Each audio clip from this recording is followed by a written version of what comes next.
तो फाइनली दोस्तों खेसारी लाल का नया गाने का टीजर आप सभी के बीच आ गया है। क्या कुछ जानकारी है हर इस वीडियो में मिलने वाला था। वीडियो में लास्ट तक बने रहे भाई। चैनल पर नहीं तो चैनल को जरूर सब्सक्राइब कर सकते हैं भोजपुरी अपडेट के लिए। दोस्तों बता दें आप सभी के बीच खेसारी लाल यादव का एक गाने का टीजर आया है, जिस गाने का टाइटल है लहंगा में मीटर 2। लहंगा में मीटर 2 इस गाने को आप सभी के बीच कृष्णा बेदर्दी लिखे हैं, विनय विनायक जी म्यूजिक दिए हैं, जो कि आप सभी के बीच खेसारी लाल के साथ साथ में शिल्पी राज गाने को गाए हुए हैं।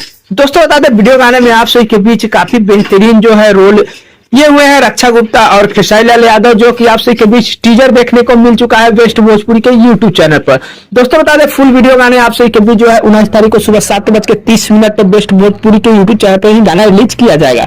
बाकी दोस्तों बता दें पुराने गाने जो आप सभी के बीच लहंगा में मीटर आया था, उस गाने से हटके ये गाना है और टॉपिक भी अलग है, और बता दें म्यूजिक भी अलग देखने को आप सभी के बीच मिलेगा, पंच लाइन भी अलग देखने को मिलेगा। बाकी म्यूजिक भी आप सभी समझ रहे हैं कि पहले जो था कुछ अलग टेक्नोलॉजी था, अब जो है नया कुछ और हो रहा है, आप सभी समझ रहे हैं। तो बदलाव कुछ ना कुछ हुआ होगा भाई। किस किस भाई का इंतजार है नीचे कमेंट बॉक्स में जरूर बताइएगा। वीडियो पसंद आया लाइक कीजिए, चैनल पर नया सब्सक्राइब कीजिए। मिलते हैं ना कोई अपडेट में, तब तक के लिए धन्यवाद।